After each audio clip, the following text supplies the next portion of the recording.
लेकिन सबसे पहले हमारा आपसे एक सवाल है। कल्पना कीजिए, अगर आपके आसपास वीडियो बनाने वाला कोई यूट्यूबर या रिपोर्टिंग करने वाला कोई तथाकथित पत्रकार पाकिस्तान के लिए जासूसी कर रहा हो, तो आप क्या करेंगे? ऑपरेशन सिंदूर के बाद भारत में ऐसे कई जासूसों की गिरफ्तारी हुई है, जिनसे यह पता चलता है कि अब जासूसी के तौर तरीके और जासूसों का भेष बदल चुका है।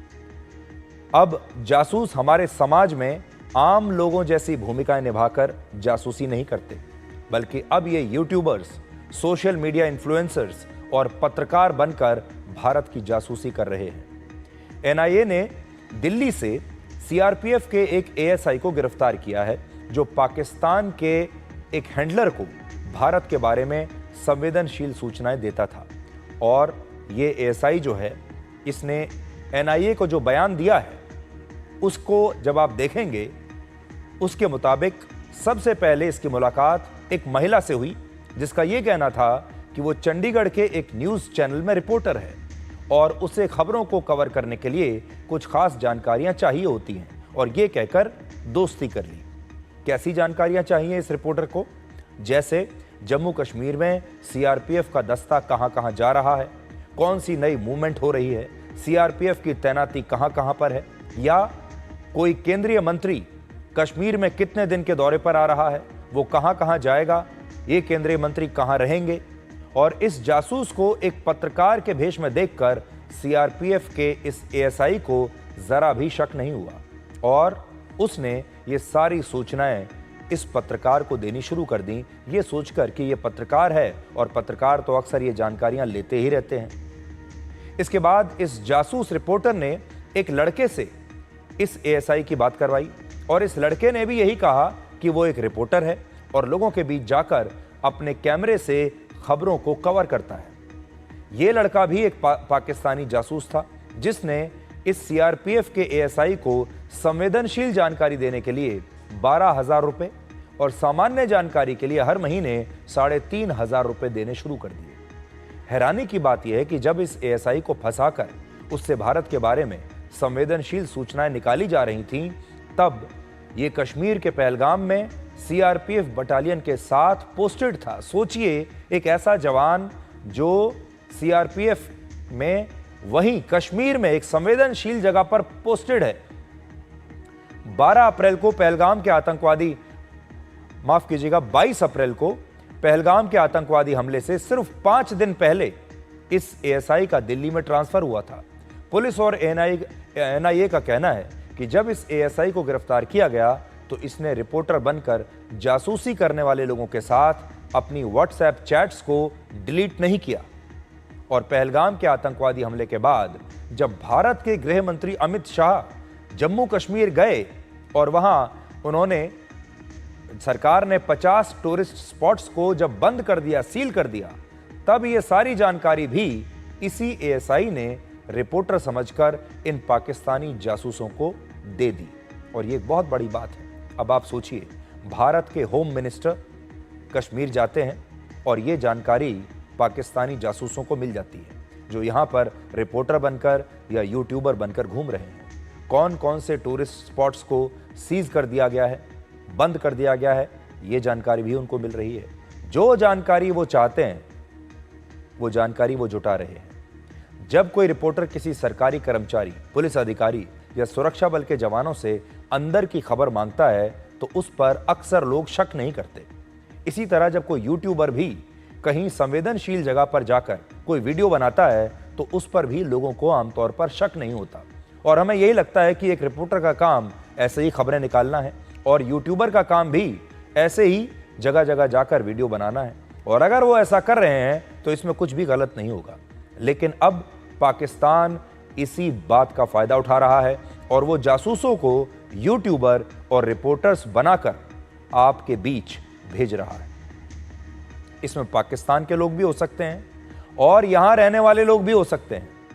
आपको याद होगा, पहले हरियाणा से यूट्यूबर ज्योति मल्होत्रा को गिरफ्तार किया गया था, जो पाकिस्तान के लिए जासूसी कर रही थी। और अब इस मामले में यह पता चला कि जिन जासूसों ने सीआरपीएफ के इस एएसआई को फंसाया, वो भी रिपोर्टर के भेष में जासूस थे और पत्रकार बनकर भारत के साथ गद्दारी कर रहे थे। जासूसी का यह नेटवर्क कहां तक फैला है, इसका अंदाजा आप ऐसे लगाइए कि जैसलमेर के एक सरकारी कर्मचारी को भी पाकिस्तान की जासूसी करने के लिए गिरफ्तार किया गया है। इसका नाम है शकूर खान और ये 7 बार पाकिस्तान जा चुका था और आरोप है कि आईएसआई खुद इसकी मदद से भारत में जासूसी करा रही थी। इसके अलावा आरोप है कि राजस्थान में जब कांग्रेस की सरकार थी तब उस सरकार में एक मंत्री साले मोहम्मद के पर्सनल असिस्टेंट यानी पीए शकूर खान ही थे और इसलिए पुलिस इस मामले को अब बहुत गंभीरता से ले रही है और शकूर खान से जो जानकारियां मिली उनके आधार पर कई और लोगों को गिरफ्तार किया गया है और ये लोग भी खुद को यूट्यूबर्स के तौर पर दिखाने की कोशिश कर रहे थे। का नाम शकूर खान है और एक सरकारी कर्मचारी वो है, उनको डिटेन किया गया है और अभी उसमें प्रक्रिया जारी है। प्रक्रिया पूर्ण होते ही सक्षम अधिकारी द्वारा आपको ब्रीफ कर दिया जाए। देखिए 7 लोगों को तो हमने ऑफिशियली जो है विधि सम्मत कार्रवाई उनके विरुद्ध की है। उसके अलावा एक जो ये व्यक्ति और जो शकूर खान उनको किया है, उसके इतर हमने काफ़ी सैकड़ों की संख्या में लोगों से पूछताछ की है जिन पे भी हमें थोड़ा भी संदेह था। काफ़ी लोग हमारे रडार पे भी हैं और लगातार उन पर नजर बनाया। लगभग 7 लोगों के साथ में हमने पहले ये विधि सम्मत कार्रवाई की। राजस्थान के ही भरतपुर से एक और व्यक्ति की गिरफ्तारी हुई जिसका नाम है कासिम और आरोप है कि यह भी पाकिस्तान के लिए जासूसी कर रहा था और पाकिस्तानी हैंडलर्स को चोरी छिपे भारत के फोन नंबर्स के सिम कार्ड दे रहा था और दावा है कि पाकिस्तानी हैंडलर्स इन्हीं सिम कार्ड से भारत में जासूसी करने वाले सुपारी यूट्यूबर्स से व्हाट्सएप पर चैट करते थे और ज़्यादातर ये सारी जानकारियां व्हाट्सएप पर ही मंगाई जाती थी। यूट्यूबर ज्योति मल्होत्रा के मामले में कुछ व्हाट्सएप चैट सामने आई थी और उत्तर प्रदेश के एंटी टेरर स्क्वाड ने वाराणसी से जिस तुफैल नाम के व्यक्ति को गिरफ्तार किया था वो भी व्हाट्सएप पर वीडियोस भेजा करता था और आरोप है कि उसने एक यूट्यूबर की तरह वाराणसी के कुछ घाट और रेलवे स्टेशन का वीडियो बनाकर और कुछ तस्वीरें खींचकर व्हाट्सएप पर पाकिस्तानी हैंडलर्स को भेजी थी। अब यहां समझने वाली बात यह है कि व्हाट्सएप हर कोई इस्तेमाल करता है और जब व्हाट्सएप पर कोई जानकारी शेयर की जाती है तो उससे यह भाव नहीं आता कि वो व्यक्ति जासूसी कर रहा है। आम लोग भी न जाने कितने प्रकार के वीडियोस एक दूसरे को व्हाट्सएप पर भेजते रहते हैं, कितने सारे मैसेजेस एक दूसरे को भेजे जाते हैं। दूसरी चुनौती यह है कि व्हाट्सएप अमेरिका की मेटा कंपनी का है और ये कंपनी कहती है कि व्हाट्सएप पर भेजे गए मैसेजेस को आपके और जिस व्यक्ति को वो मैसेज भेजा गया है उसके अलावा दुनिया में कोई और नहीं पढ़ सकता, ये मैसेज पढ़ा ही नहीं जा सकता। और इसी वजह से ये मैसेजिंग ऐप अपनी end to end encryption policy के कारण जासूसी करने वाले लोगों के लिए सुरक्षित बनते जा रहे हैं, जिसमें हमारे देश के भी कुछ लोग पाकिस्तान की मदद कर रहे हैं और उसे भारत के सिम कार्ड्स चोरी छिपे दे रहे हैं। तो व्हाट्सएप भी आजकल काफ़ी विज्ञापन करता है, अपने ये बताता है कि आपकी जो चैट्स हैं वो हमेशा प्राइवेट रहेंगी, कोई उन्हें देख नहीं सकता, उन्हें डीकोड नहीं किया जा सकता और इसलिए बहुत सारे लोग इस तरह की संवेदनशील जानकारियां भी इस तरह के ऐप्स के जरिए भेजते हैं। आजकल आप जानते हैं यूट्यूबर्स का ज़माना है और आप में से बहुत सारे लोग यूट्यूबर्स के कंटेंट को हर रोज़ देखते भी हैं, उन पर भरोसा भी कर लेते होंगे। लेकिन यूट्यूबर्स को देखते हुए एक बात दिमाग में ज़रूर रखिएगा कि इनमें से कुछ वीडियोस मिलावटी हो सकते हैं, बेईमानी और गद्दारी से भरे हो सकते हैं। अब समय आ गया है कि जिस तरह आप मेन स्ट्रीम मीडिया के पत्रकारों को हर कसौटी पर आंकते हैं, उनकी कही हुई एक एक बात को ध्यान से सुनते हैं, फिर उनका आकलन करते हैं, उनकी विचारधारा को डिकोड करते हैं, फिर अपनी राय उनके बारे में बनाते हैं, वैसे ही आपको YouTube के जरिए फैलाई जा रही विचारधारा और दृष्टिकोण को भी अब परखना होगा। इस समय भारत में 8 करोड़ कंटेंट क्रिएटर्स और 11 लाख एक्टिव YouTube चैनल्स हैं और अगर आपने किसी गलत YouTube चैनल को सब्सक्राइब कर लिया है, किसी ऐसे व्यक्ति को आप फॉलो कर रहे हैं जो आपको गलत जानकारियां दे रहा है, भ्रामक जानकारियां दे रहा है, अपने वीडियोस के जरिए आपका ब्रेन वॉश कर रहा है, तो हो सकता है कि वो अपनी मिलावटी विचारधारा और बेईमान रिपोर्टिंग से आपके सोचने और समझने की क्षमता को भी प्रभावित कर रहा हो, आपके परिवार या आपके बच्चों के साथ भी ऐसा कर रहा हो। एक बात है, हम यहाँ ये स्पष्ट करना चाहते हैं कि हमने ये शब्द तो इस्तेमाल किया यूट्यूबर्स, लेकिन सारे यूट्यूबर्स ऐसे नहीं हैं। आज भी ज़्यादातर यूट्यूबर्स ईमानदार हैं, अपना काम अच्छे से करते हैं। बहुत सारे लोग अपनी रोजी रोटी कमाने के लिए यूट्यूब पर वीडियोस डालते हैं, लेकिन फिर भी एक वर्ग ऐसा है, कुछ यूट्यूबर्स ऐसे हैं जो एक खास विचारधारा का समर्थन करते हैं, कुछ खास देशों का समर्थन करते हैं, कुछ खास पार्टियों के हिसाब से अपना कंटेंट बनाते हैं। आपको पता है कि अगर आप इस व्यक्ति के यूट्यूब चैनल पर जाएंगे तो वो क्या कहने वाला है, किसकी बुराई करेगा और किसकी तारीफ करेगा। जैसे आज भी हमारे देश में ऐसे बहुत सारे यूट्यूबर्स हैं जो इस प्रकार के वीडियोस बनाते हैं जिनमें पाकिस्तान का पक्ष आपको मजबूत दिखता है और भारत का पक्ष आपको कमजोर दिखाई देता है। ऐसे बहुत सारे यूट्यूबर्स हैं जो पत्रकार बनकर या यूट्यूब पर आकर अपने वीडियोस के जरिए आज भी ये जानने के लिए बेताब रहते हैं कि भारत के पाकिस्तान के साथ युद्ध में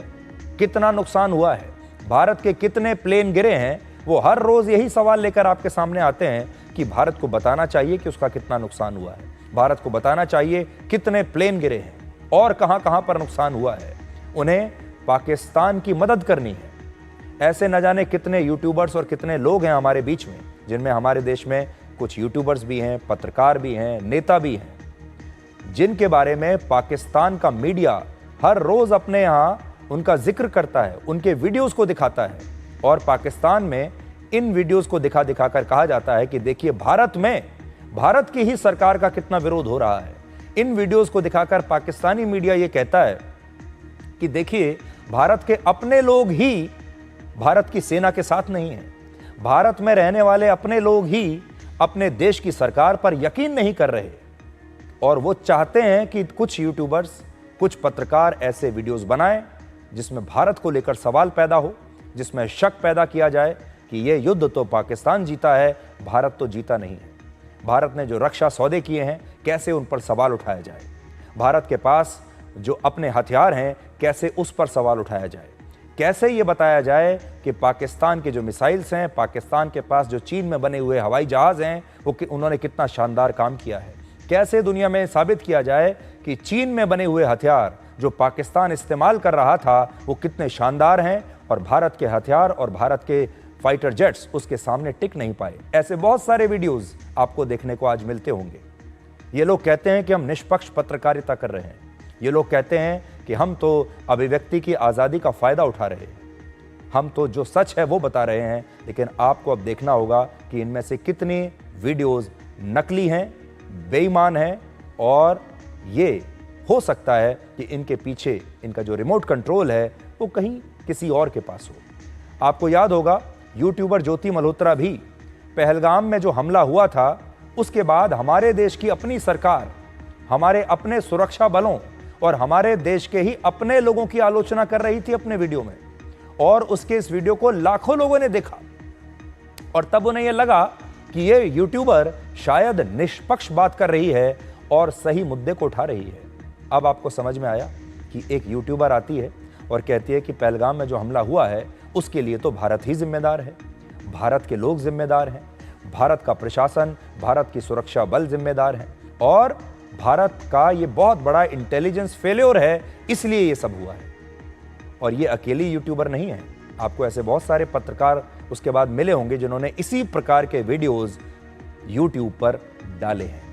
आखिर में आपसे बस ये कहना चाहते हैं कि जिस तरह लोकतंत्र में आप बहुत सोच समझकर अपनी सरकार को चुनते हैं, बहुत सोच समझकर अपना वोट डालते हैं, ठीक वैसे ही अब इस डिजिटल युग में आपको अपने यूट्यूबर्स भी बहुत सोच समझकर चुनने होंगे।